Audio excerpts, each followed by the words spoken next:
Scott Rouge. I'm Wisconsin Upper Michigan Division SATERN coordinator. And if you're like me, you know, SATERN is probably a new term for you. It was new to me a year or so ago. It stands for the Salvation Army Team Emergency Radio Network. I don't want to get too far ahead of myself, but I have not been a ham for very long. But they needed somebody to be the coordinator for the division, and I was asked to do that, so I am doing that. Big thing is you're there as a ham radio operator, but you're really there supporting the Salvation Army. So it's a little bit different than Aries and Races, in that, you know, you're there serving the Salvation Army. So anyhow.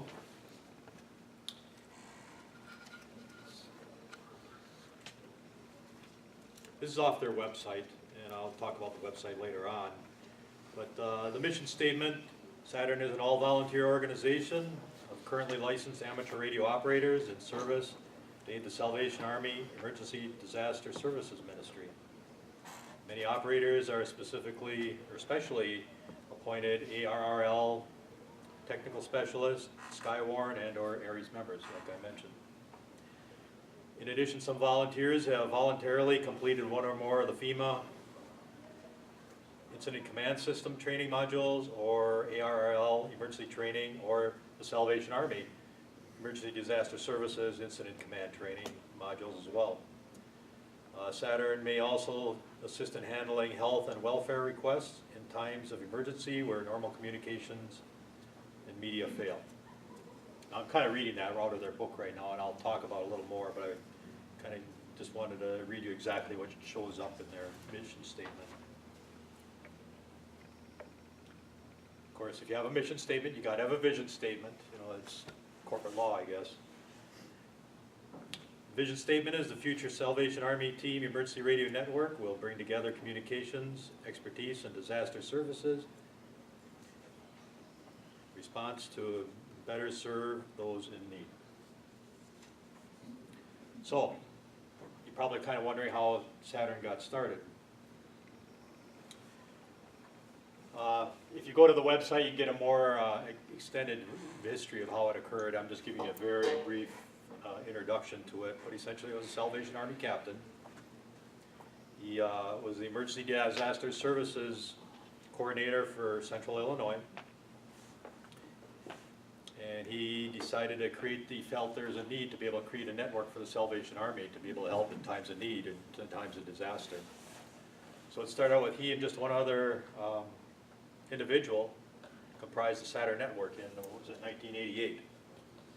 And then as you can see, it was only a few months later they're actually put into action.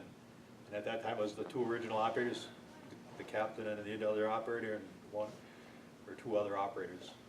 And they were responding to Hurricane Gilbert at that time to help coordinate communications.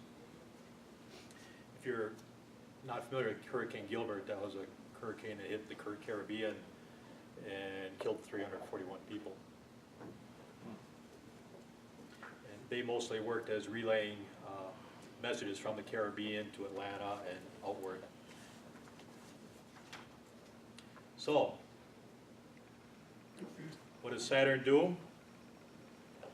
Ground intelligence, tactical communication support, health and welfare, it's easy for you to say, health and welfare message support, technical assistance, and of course, etc. Now, what you got to really think of SATERN is really the communications arm of the Salvation Army Emergency Disaster Response in any given time. Now, I'll be honest, you don't really see them too much around up here as far as actually out there deploying, but they are here. They have what they call canteens. They're either trailers or they're like carry vans that they'll go around and they'll help if there's big extensive fires or things like that or flooding. They'll go to these areas and help provide hydration and food for people that are displaced or unable to get food in any other manner. So there's 30 of them around the state here in various locations. If you were called up as a SATERN operator by the Salvation Army, you could be supporting those canteens, because obviously they need to be able to communicate if you need more supplies, you know, and so on and so forth. You could be assisting in a shelter. That would be kind of where the health and welfare message support probably comes in, or even just the tactical communication support there if they have needs there, or family members need to get messages out, those types of things, you'd be doing that type of stuff. Or you could also be involved with incident command. Usually what that is they call them shadows, and you're probably just following whoever the incident commander is around, and just following him around, and if he wants to talk to somebody, you're the guy that's going to get him in touch with whoever he needs to talk to. One thing you need to remember is you need to be flexible, as really the communications needs for any given incident is going to be pretty variable. You know, I'm sure you pretty much understand that it really depends on what the event is and what communication needs are necessary. So you got to remember you got to remain fluid and flexible, because it's not going to be the same thing every time. You may even be called up to support other territories. I should back up here. The Salvation Army is divided up into territories around the country.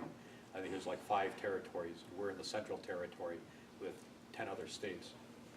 Each of those territories then are divided up into divisions.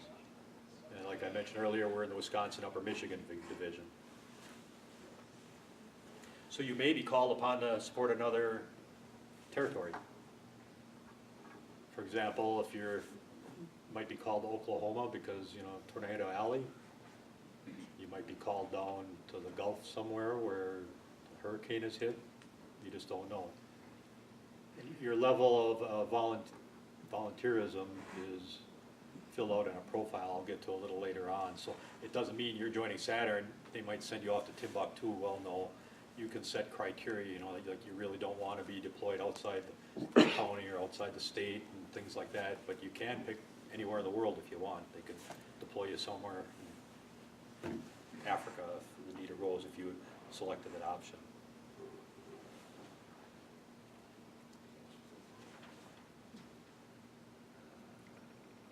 So deployment. SATERN is actually part of Emergency Disaster Services of the Salvation Army. If you were a member and you would be called up, you would get that information from them, typically the Emergency Disaster Services Director. The director for Wisconsin Upper Michigan, her name is Terry Lease. She lives in Nakusa. So that's how you would get called up. You have to not have the ID badge, and I'll get into that a little later. There's, you know, you got to set up a profile, you got to do some training and stuff like that. You got to have an ID badge.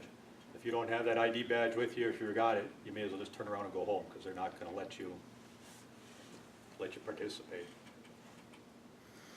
Length of the deployment depends on the event. If you're just dealing with maybe a big, you know, maybe 9-alarm fire or something, you know, that took out, you know, one city block, well, you might be there a few days. If it was just a big barn fire or something, you might be there a few hours. If it was a hurricane where things are devastated for weeks, you might be there longer. It just really depends on the event. Do not self-deploy. You may be a SATERN member and you hear about some disaster in Milwaukee, let's say. Don't just go there without being called by Emergency Disaster Services, or they'll turn you away as well, because they're not expecting you and they won't want to have to deal with you. They got their arms full with other things. So you don't self-deploy either. You got to wait for them to call you. And of course, remember, you're always representing the Salvation Army. One thing when they do call you up is a lot of times they'll ask you to bring a go kit. Doesn't mean you have to have one, but it is a good idea, and I did bring one along. And I don't know if you want me to show it to them now, or wait till the end, or let them come in. However you feel. Oh, that's just so much pressure.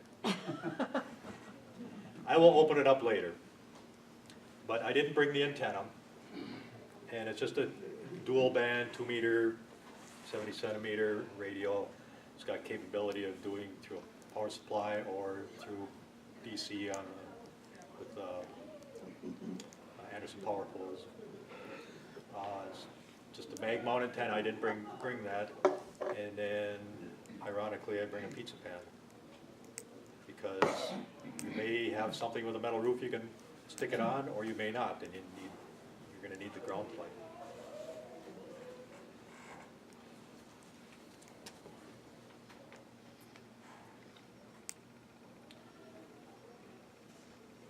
Another thing they like you to bring is a handheld.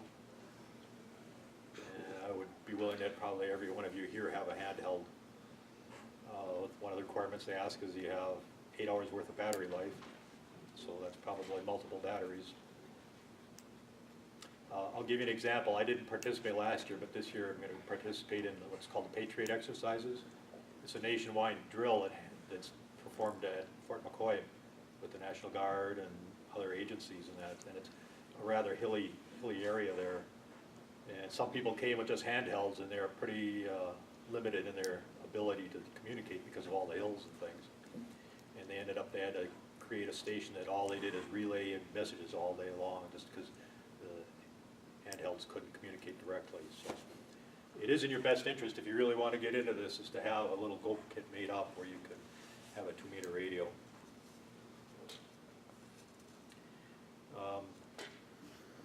When I open up the kit, I'll show you there. But you know, the obvious things you want to bring along. How many of you guys have go kits like for Aries or for? Okay, well I'm preaching to the choir for you guys, and you pretty much know. You know, and it's like, is Chevy best or is Ford best? Well, there's a multitude of different ways to do it. You know, I use a Gator box because they're designed for audio-visual equipment, you know, for roadies and stuff like that. So it's designed all rack-mounted stuff. That's what I pick. But you can pick Pelican cases, and you can just pick up toolboxes at the hardware store and, you know, make a go kit out of them. The idea is you want something that you can just grab and go at a moment's notice for. And don't forget your ID. Okay, you guys are so enthusiastic now, you really do want to become members, you're just all fired up. Yeah, Scott, tell me about it. Tell me about how do I do this? Well, there's only one specific course that or 2 specific courses you must take. One is the Introduction to Emergency Disaster Services, and another one is called Safe from Harm. And that's really dealing into so you don't get stuck in a situation with sexual harassment, pedophiles, and things like that. It's, you know, that kind of stuff. Because you got to remember, you're dealing with people that are vulnerable typically. So that's that. Now, there's other training that's good for you to have, but that's the absolute minimum requirements. You can get classes on incident command and all kinds of other things as well. SATERN holds a bunch of nets. I've only put up 3 of them, probably about 15 that they have. I picked up the ones that are probably more apropos for what you'd be interested in here. We hold one of the guys, and by the way, I'm a member of the Vilas County Radio Club up in northern Wisconsin. So ironically, one of the members there is the net control for the Wisconsin net on WICOM. And I live in Two Rivers right now, so I hit the Plymouth repeater. I'm not sure for you guys here, what's the closest repeater for you to hit? Plymouth as well, or? Plymouth is Plymouth, that's okay. good coverage, yeah. But if I'm up north, then I'm locking onto either the Sainer repeater or Irma. Sainer's a little closer and usually a little clearer for me. So that's a good one. One of the guys in our club is the net control for that. Central Territory every Saturday morning has a net on HF. Ironically, one of the other members of our club is the net control for that, for the territory. And then, of course, there's the international net. I have never tuned into that one, but it is there, and every territory has their own net. They have some that are digital. These are all SSB these here, but there's other ones that you can get on with as well.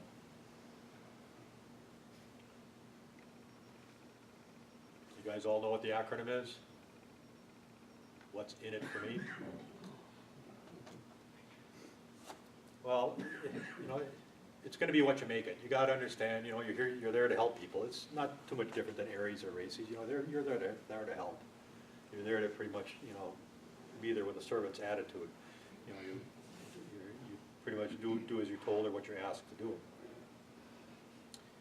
So you got to be able to take satisfaction with helping people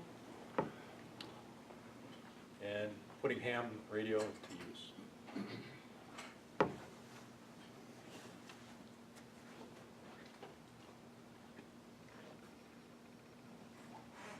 There's a couple of websites. SATERN.org is probably the first one to go to. And the other one down below is, it's rather than try and copy the website, it's easier just to Google Salvation Army Emergency Disaster Services, and you can pull it up. When you go to those sites, the first step to becoming a SATERN member is you have to create a profile with the Salvation Army, and that'll give you steps and links to go do that.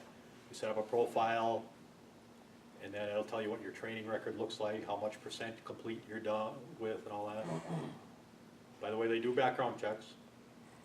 In case that scares anybody off, they'll do a background check on you before they'll let you be a member. And they'll ask you other questions too, you know, like like I mentioned earlier, can you be deployed overseas? You know, can you be deployed for more than a day at a time, and so on and so forth. You know, they just want to get a feel for when they need somebody, they're going to look in their database and find out, okay, this is what we need, who's going to fit the bill.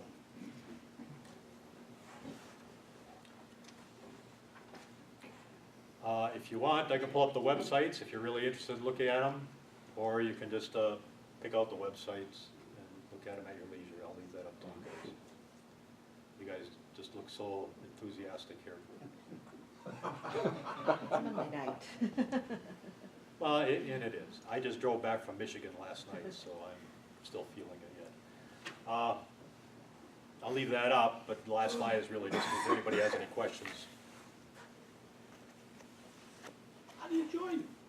How do you join? The first step would be go to the website and set up a profile. And that'll tell you what you need, the different classes you need. Well, I had it on the other slide there. It'll tell you the classes you need. It'll tell you the percent complete you are. You got to set up, you know, like your name and phone numbers, your call sign, and emergency contacts and things like that. If something would happen, that's really the first step to set up that profile. Go ahead. I will tell you, it does take some time. Now, it might be just me. It took a couple months for me to finally get through all that, but they were also in the middle of trying to respond to flooding up in northern Wisconsin at the time. So they just really didn't have time to deal with me at the time. So you got to catch them when there's no emergencies going on. Yeah. Yeah, do you monitor police bands and fire and things like this? And do you use other bands other than the ham? What they will do, if you get deployed, what starts out is you go to the commander of the scene from the Salvation Army. They're that commander. And they will tell you what they want you to do, where they want you to go. They'll tell you the frequencies that they want you to tune into. They'll give you all that information. One thing I would mention to you is you can be part of SATERN and just strictly stay focused on being on the radio. You can do that, but I will tell you, if you want yourself to be more marketable, also get yourself qualified as an emergency disaster services food handling person, because typically a lot of the SATERN operators are attached to one of the canteens. Well, the communications aren't going to be so hot and heavy that you're going to be having to be on the radio 24/7. And they're certainly, you know, would like to have somebody helping out, you know, passing out bottles of water or hot dogs or whatever they're, you know, doing at that time. So you can really make yourself a lot more marketable if you qualify in other things. Yep. Does the Salvation Army have a primary radio system that they use, and is the SATERN system a backup for that system, or? And when you mentioned there that they're going to give you frequencies to use, I'm assuming that those are frequencies that are allocated to amateur use that you're Yep. using. Yeah. and not a private owned frequency by the Salvation Army. And the reason I'm asking is because if somebody deploys, the radios have to be modified to go out of band, because Yep. the amateur spectrum is a particular component in our system. So anytime you deviate from that, we have to have some kind of a licensing agreement, or there has to be a regulatory.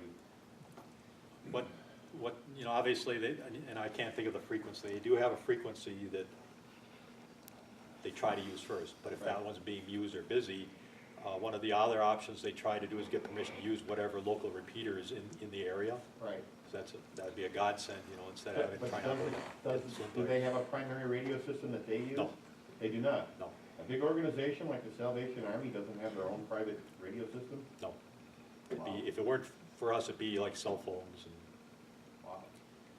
But they really do see the value in having ham operators, because it's not so much that self-service would go down, but like I said, you usually have a guy shadowing the incident commander. He just says, hey, get me this guy, and it's instantaneous. You know, you're not waiting for the guy to leave a voice message or anything like that. It's Right. direct. The one issue we're still trying to work through is when we're at the Patriot exercises at Fort McCoy, we are also communicating with the military. At that time, it would be, in the past, that became a difficulty. One of two ways we can work that out. Either they allow us to use one of their radios. Right. The other way we could do it, and I can't think of the term, it's escaping me now, but Yeah, because, dual, split frequency. yeah, because there's regulatory issues with amateurs communicating with persons not licensed in the amateur Yeah. system. So, you know, even if they're military, say we can use their frequencies, we have to do that on their frequencies Right. via their regulatory system and not ours, because Right. otherwise there's a conflict of interest there. One of the other options we're thinking of is split frequency, where we just transmit on our own frequencies. They can Right. obviously monitor our frequency, vice versa, we can monitor their frequency, but they're transmitting on their own frequency. Right. So that's one idea where, Yeah, the splitting is okay, but again, it doesn't really matter what frequency you're using. You're not supposed to communicate with another service from the amateur spectrum unless you have a regulatory, you know, unless there's some kind of a contract from a regulatory standpoint. It's illegal, no matter what. No matter what. The only time it's allowed is on military days when they have the military cross radio to the ham radio spectrum. They have one day that they dedicate to that. So they create a regulatory issue there. I'm just curious as to how how they're, you know, how the Salvation Army does it. Go ahead. I've communicated with the Air Force in some of the Aries exercises, Right, and we did it on 60 meters. right, We have a 60-meter frequency that Right. we use in the amateur, and Right. they have one that's very close to that. right. And I asked their commander, do we have any problems at Simcoe? He Right. said, absolutely no regulatory issues. Yeah, because you're using their frequency. Same thing with Mars. When you go We're to not Mars. using their frequency, we're using an amateur frequency, one of those 5 or 6 channels in And the you're talking to 60. who now? The Air Force. Yeah, but there's a day that they set aside for that. No, this is not, this was at Simcom. What we did. Well, yeah, but it It's, looks like they it's, have it's to have a known as regulatory agreement somewhere. interoperability, Dave. Understand that. What's that? After 9/11, interoperability is the key. Yeah, I understand that, but you still have to have some kind of a regulatory. No. Read the rules. Read the rules. Specific to the 60-meter band frequencies, that isn't allowed It's a operation. shared band. Okay, yeah, We share it with the military. right. and I'll ask our territorial Salvation Army coordinator just in case, but I had never They're heard not that on 60 before. meters. Because we're not transmitting So on the it's not- military so it's band. They could be if they're amateurs, they could. That's a shared band. Oh, yeah, but I thought they were. It sounds like we have a UHF research project for next frequency. month. Yeah. Now I'm totally lost to where I was at. Oh, how to get in there. Okay, see, first thing step is do a profile. And then from there, it'll list training and that, and if you have any questions or you're having trouble getting information on how to do things, that's my contact information. And if you are able to, you can take some of the classes online. Some of them you can do right away, right from the website. Other ones you have to be given a special link to do. but you can do the training online. Yes? Yeah, I have a question. Do you have to have a ham radio license to be part of that volunteer or the Saturday? To be part of SATERN, yes, but you can be part of the Emergency Disaster Services. Okay, I was looking at, okay. Because if you look at mine here, it really just says, well, it doesn't tell you what I do, but essentially, I'm just an emergency disaster worker, is what, even though I'm checked as SATERN, I'm an emergency disaster worker. Okay. I don't know if that helps, but, Yeah, oh gosh, yeah, thank you. yeah, you don't have to be a ham radio operator. You know, your wife could be part of this. Not with the radio side, but on the emergency disaster services side, you know, where they go with the canteens or whatever and go out and Yeah, that's what I was kind of help. thinking Yeah, about. okay. So, okay, Yeah. thank you.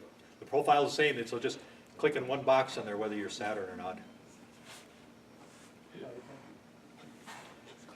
So it's dark, but I'll open up my Go Kit for you and you can come up and look at it later on if you So want. all SATERN operations though are basically VHF, UHF frequencies. No, they do HF, but typically that would be if a very big event and something where they would really need to communicate out there. Do they look for portable go-get kits on the HF side or not? It's not gonna hurt. They don't specifically require that. What they require for a Go Kit Is this is the that. VHF, If you're gonna be deployed at a base station, they might use the shelter as a base station, they would probably have an HF there. Well, But whether, you know, I almost think the territorial SATERN coordinator brings that. He's got his own stuff that he brings to any event in the territory. Can you get the So front how light? often has this The front light, region been activated in the last year? turn it on, yeah. So you can see Well- what he's doing. We're actually kind of just getting it off the ground in Wisconsin. Okay, It's a whole lot more active in like Nebraska and areas where the tornado alley is. And as a matter of fact, they come up and support us at the Patriot exercises up in, I don't know if I'm assuming wrong, but I would think it's probably helpful to have a lot of northern states away from the tornado areas available to respond. we would probably function more as like a backup, like after you burn out their guys, if it's a long event, then they would probably call us in relief.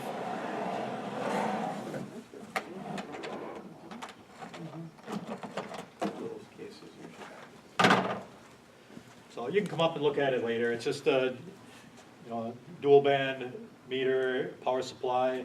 I've got a drawer for all my junk, mics, headsets, you know, tie wraps, everything else. On the back, you can see I got the typical for the AC, and then I can plug in, I got a special connector inside here. I can just plug in and go DC, and some clamps. I can just clamp on a battery terminal or whatever to go direct DC. So I'll leave that out for you guys to even look at later. Again, if you have any questions on how to get involved in SATERN, just give me a call or send me an email, and I'll help you along. It's sometimes can be a little bit of a drawn-out process because they're pretty busy at times. Anything else? Everybody just is dazzled with brilliance? Everybody laughs when I say that. They're not thinking about that part of that saying, are they? Thank you. Well, thank you very much, guys. Sure.